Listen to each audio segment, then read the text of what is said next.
अगर दम हो तो ही पूरा वीडियो सुनना, नहीं तो ना थोड़ा सा सुनकर भाग मत जाना। जो तुम्हारे प्याऊ प्याऊ ने बोलिया है ना संसद में खड़ा होकर, जो बड़ा झूठ बोलिया है, अब उस झूठ की सच्चाई भी सुन लो। इतना बड़ा झूठ। ये बिट्टू का अपमान नहीं, सिखों का अपमान है। कौन बिट्टू? बिट्टू सिख है क्या? पहला सवाल। जो बिट्टू को सिख मानता है वो पहले वीडियो को छोड़ के चला जाए। अब बताते हैं, या जो तुम सोचते हो तुम्हारा प्याऊ प्याऊ सिखों का सहयोग करता है, वो भी वीडियो छोड़ के चले जाए।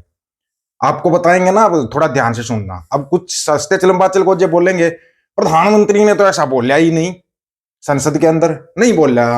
पहले तो तुम्हारे को वही सुना देते हैं बोला क्या। और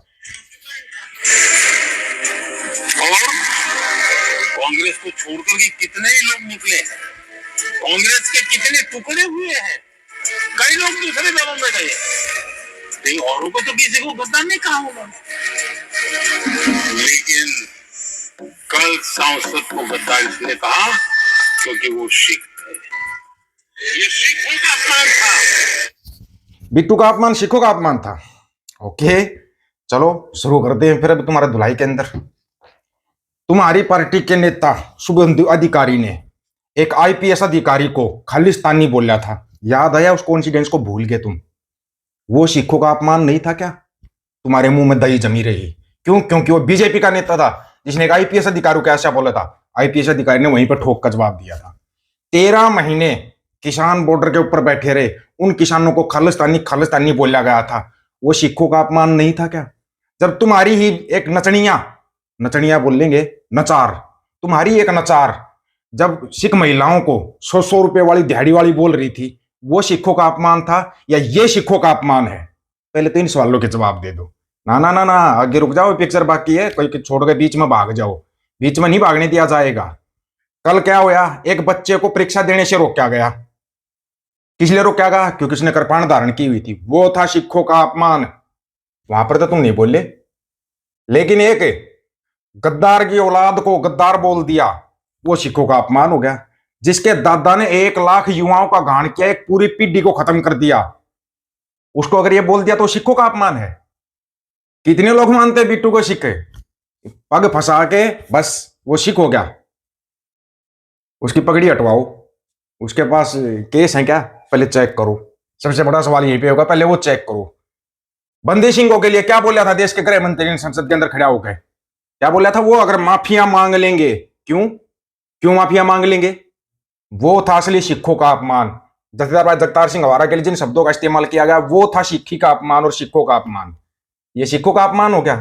थोड़ा इस बच्चे को सुनना एक बार, तुम्हारे को बताते हैं सिखों का अपमान। और फिर बोलते हैं सिख अलग देश मांगते हैं जी। मांगेंगे और क्या करेंगे? ये जो तुम कारनामे कर रहे हो, क्या कर रहे हो? ये क्या उन्होंने उन्होंने इंच किया। पहले ਤੁਸੀਂ अपनी कृपाण ला के आओ। किन्ना ने किया सी? किन्ना ने? प्रोफेसर साहब ने। ਉਹਨਾਂ ਦਾ ਨਾਂ ਕੀ ਹੈ? सौरभ सिंघल साहब। उन्होंने क्यों क्या कि कृपाण उतारो? उन्होंने इसलिए कहा कि जब तक तुम कृपाण नहीं लाओगे जब तक परीक्षा नहीं बिठाएंगे। अच्छा, हाँ। प्रिंसिपल ने भी आखिया सानू ਤੁਸੀਂ ਘਰ ਨਹੀਂ ਦੱਸਿਆ ਜਾਂ ਥੋੜਾ ਜਿਹਾ ਵਿਰੋਧ ਨਹੀਂ ਜਤਾਇਆ ਉੱਥੇ? मैं घर नहीं दसिया आपने। अच्छा, फिर मैं घबरा गया सी, फिर बाद में मैं अपने घर जाके दसिया। अच्छा, ਪਹਿਲਾਂ ਉੱਥੇ ਤੁਸੀਂ कृपाण उतार के एग्जाम ਦਿੱਤਾ है?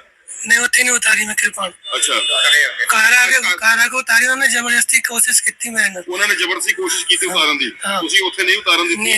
फिर ਤੁਸੀਂ घर आए? हाँ, फिर घर आके उतार के देत गया, जब जाके परीक्षा दे दी थी 27 तारीख को। 27 तारीख को दे दी थी। उस तो बाद की हुंदा? फिर उस तो बाद फिर 4 तारीख को उन्होंने कहा जब तक तुम कृपाण नहीं उतार के आओगे तब तक असं अंदर नहीं जान देंगे। अच्छा, फिर मैं अपनी प्रबंधक कमेटी वालों मैं अपनी संगत में दसता। अच्छा, फिर मैं अपनी संगत में लिवा के ले गया। अच्छा, संगत।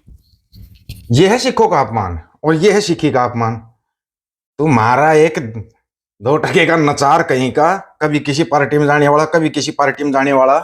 और सरदार मनमोहन सिंह ने तो बहुत पहले बोल दिया था तुम्हारी मोगली के लिए, अगर ये प्रधानमंत्री बनेगा ना तो उसे ये समझ जाना कि देश बर्बादी की तरफ जाएगा, और जा रहा है। कोई आइंस्टीन के साथ फोटो खिंचवाता था, एक एप्स्टीन के में फोटो आ रहे हैं किसी के। शर्म की बात है, बेशर्म हो। अमेरिका में जाके देखो, दूसरे देशों में जाके देखो, सबने इस्तीफा दे दिया।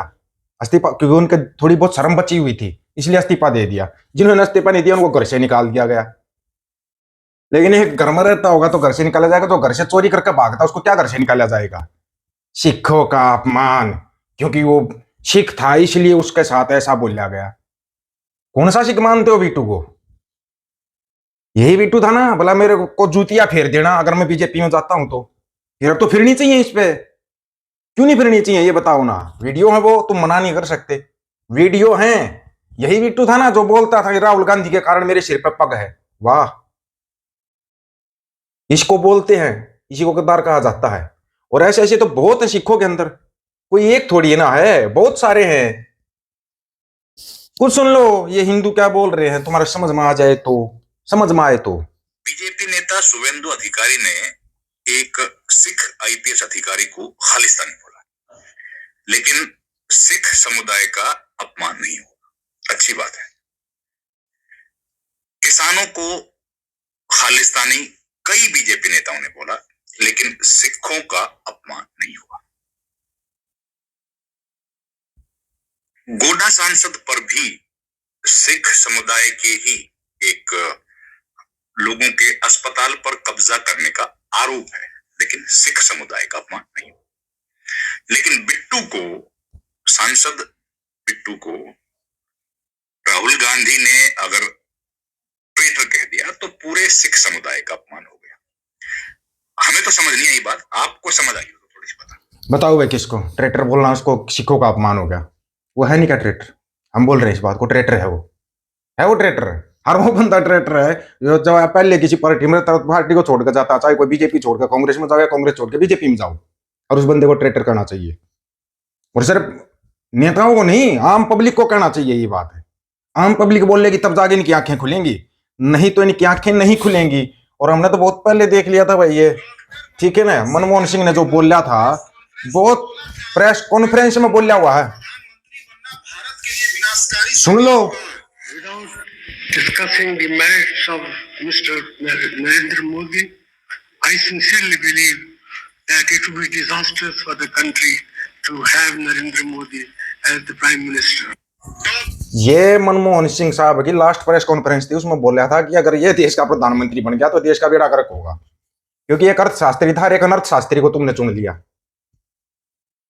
कदे वो पठान का बच्चा है, कदे मुसलमान का बच्चा है, कदे वो धोबी का बच्चा, कदे किसी का बच्चा है। जिसका बच्चा है उसको अपना बाप ही नहीं बोल रहे, कमाल की बात नहीं है। अभी क्या चल रहा है पंजाब के अंदर आपको पता है? हम वो हिंदू संगठन है ना, रैलियां निकाल रहे हैं। हाल फिलहाल जो चल रहा है, हम भी हिंदू हैं, हम भी हिंदू हैं। हिंदुओं के देश के लिए लड़े सिख बहुत अच्छे, मुसलमानों के देश के लिए लड़े सिख बहुत अच्छे, पाकिस्तान को तोड़ के बांग्लादेश बना दे सिख बहुत अच्छे। सिख अगर अपना राज भाग मांग ले तो सिख खालिस्तानी है। कहां से लाते दो चरित्र तुम? विश्व युद्ध में ये लड़े, 1 लाख से ज्यादा शहीद हुए, तुम्हारे को आजादी दिलवाने में सबसे ज्यादा शहीद ये हुए। अब अगर वो अपना राज भाग, अपना हक मांग रहे हैं, तो वो कैसे आतंकवादी खालिस्तानी हो गए? इस सवाल का जवाब चाहिए हमारे को, इस सवाल का जवाब बहुत जरूरी है। लड़ो, अपने हक के लिए लड़ो, दूसरों के लिए लड़ना छोड़ दो, अगर तुम्हारे समझ में आ रहा हो तो। नहीं तो लड़ो, कोई भिट्टू के लिए लड़ो, कोई टिट्टू के लिए लड़ो, कोई साइकिल चोर के लिए लड़ो, कोई गोलक चोर के लिए लड़ो, लड़ते रहो। फिर ऐसे तो ना मिलना तुम्हारे को। लेकिन मनुवादियों को पता था अगर इनका राज भाग आ गया ना, ये पूरी दुनिया पर राज करेंगे। ये डर है मनुवादियों को, इसलिए बार बार तुम्हारे को टारगेट कर रहे हैं। अपनी राय रखना, आपकी राय का इंतजार रहेगा। सभी साथियों को राम राम, नमस्कार, आदाब, सत श्री अकाल। वीडियो को ज्यादा से ज्यादा शेयर, चैनल को सब्सक्राइब, बेल आइकन को जरूर बना दोस्तों। ऑफिशियल दीपक फौजी यूट्यूब चैनल बात हक और सच की करेंगे, हक सच की बात हम करेंगे। वीडियो को शेयर करने की जिम्मेवारी आप लोगों की है। गज के आखो, वाहिगुरु जी का खालसा, वाहिगुरु जी की फतेह।